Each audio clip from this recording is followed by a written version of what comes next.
Tonight, Europe confronts a fear it long believed belonged only to history, the possibility of sending its children into a real war. France's top general has warned that by 2030 Europe must be prepared to defend itself without relying on America's shield.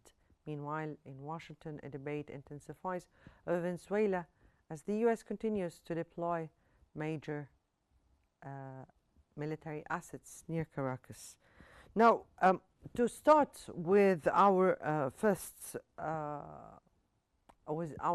segment and Europe and this big fear, we're joined from London by economist and political analyst Babak Emimian. Mr. Babak, good evening to you and welcome to In Focus. Let me start by asking, has Europe misread the strategic moment by assuming wars stay far away while Russia prepares for direct confrontation? Thank you for your question. I'd like to start, first of all, the threat from Russia is exaggerated. Russia, with all its might, cannot get to Kiev. So I don't know how they want to get to the rest of Europe. In order for Russia to invade Ukraine, they need at least an army the size of 4 million. For Russia, in order to attack NATO members such as France, they need an army the size of 16 million. It is not there. The maths is not there. But the main issue is Europe is in crisis. It has a low economic growth. It has short-term governments. It has weak leaders. It has an immigration problem. And more importantly, most of Europe is now in control. The governments are left of politics. And people in the left of politics, they have no solution to economic problems. So they always favor wars because wars are a distraction from the domestic problems. Now, is France psychologically and structurally capable of shifting from symbolic military pageantry to real mobilization readiness? Well, this comment has not come from a politician, a French politician. It has come from a general, head of the armed forces. And just continue from our previous conversation, this European crisis, the only institution which is still a success in Europe is NATO. So NATO has become Europe's foreign policy, it has become Europe's defense policy, and NATO has become Europe's domestic policy. And NATO leadership is very important. So everybody is scrambling for NATO leadership. The Polish are saying they should be the Europe's NATO leadership because they are next door to Russia and they have a big army. Romanian have the same claim. And now the French, they don't want to fall behind. I think that's why we had this remark from a military guy rather than a politician. Mm-hmm. But Mr. Babak, where does this fear stem from? I mean, here, do you think that this fear stems from Trump's clear signal that the US may no longer defend Europe automatically? Why is this fear exists in the first place?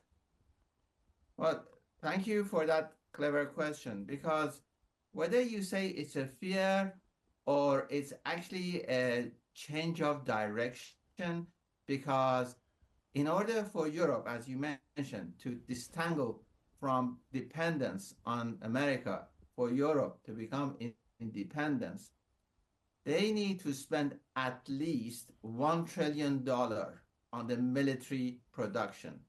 Now, $1 trillion is $1,000 billion. And usually when they say $1 trillion, it's a conservative figure. So it is most likely $2 trillion. So in order to invest that in military production, they have to say there is a clear and present danger right now from somebody, this time Russians.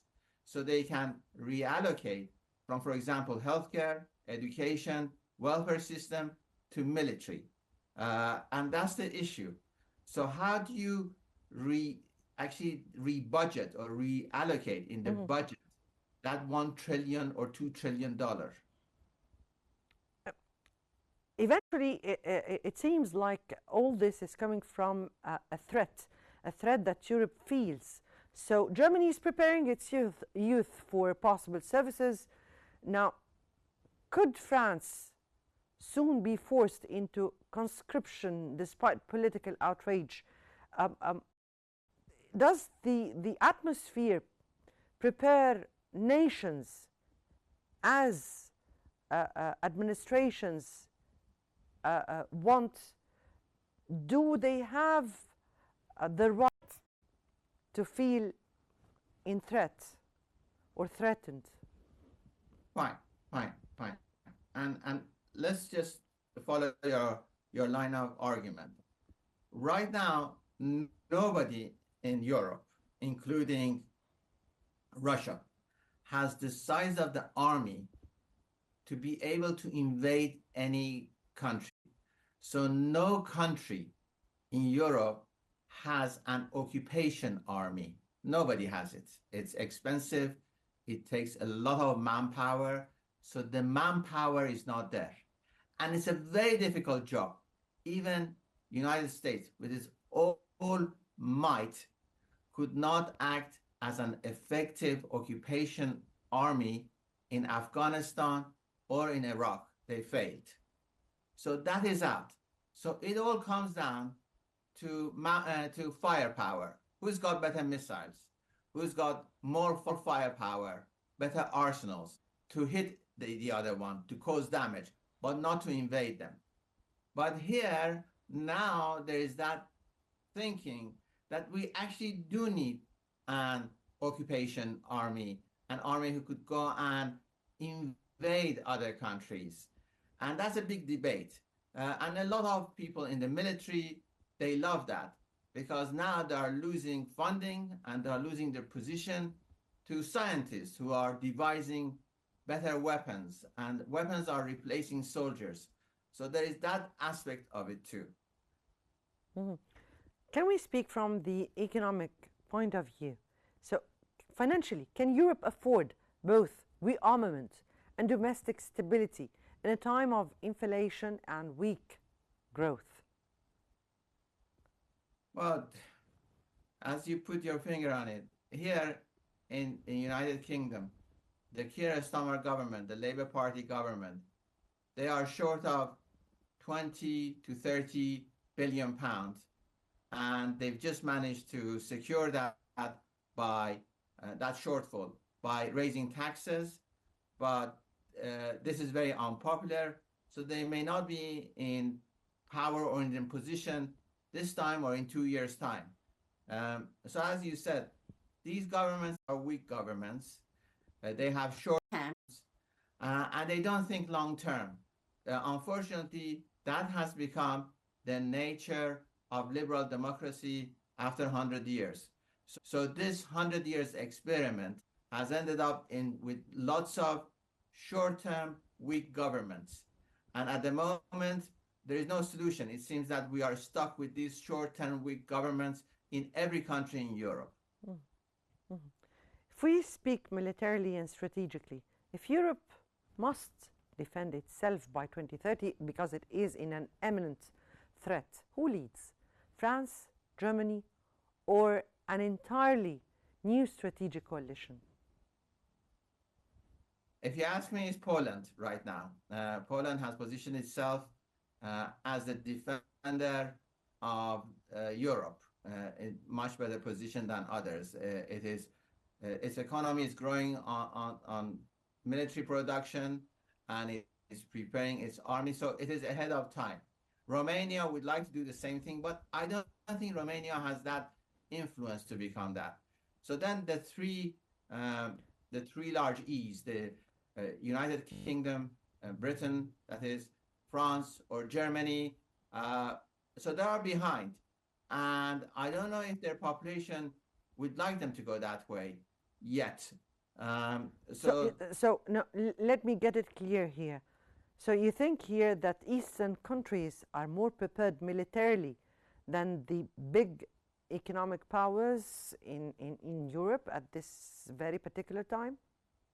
Thank you. Exactly, because America also prefers them as partners than the Britain, French, or Germany, because it is they become an easier partners for America than either the three large economic powers in Europe would be. Mhm. So, what could be the consequences if Europe hesitates and Ukraine's front line becomes Europe's border? Well, I don't think we will get to that because the Russians, if they could have gone further than this, they would have done it by now. They are not. They will advance, but very small by small. And the Russians do not want to escalate the war in Ukraine. First of all, they don't want to escalate it. The other thing, the next stage of escalation would be carpet bombing. And this has been out because Ukraine and Russia were one country for a long time. So you cannot carpet bomb a part of your country, a part of your country that was maybe is now separated, it's a different country. But psychologically, you cannot do that. So But this is what you think, Mr. This is what you think, Mr. Mian. But on the other hand, the leaders of Europe think exactly the opposite. They think that Russia aims for more of Europe.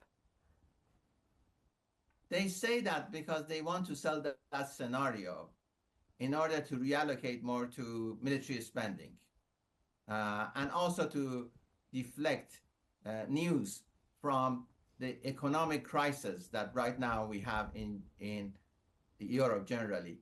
You just look at it, the inflation on average is about 3%, but the economic growth is 1%. So every year we are depreciating by 2%. And if you compound that in 5 years, it becomes like 16%. If you compound that over 10 years, it's 20% compounded, it becomes 30%. So economically, Europe will be 30% weaker in 10 years' time. And as we know, economy is everything. Economy is first line of defense. So if you have less money in your pocket, you can spend less money on your military. And that's the reality right now.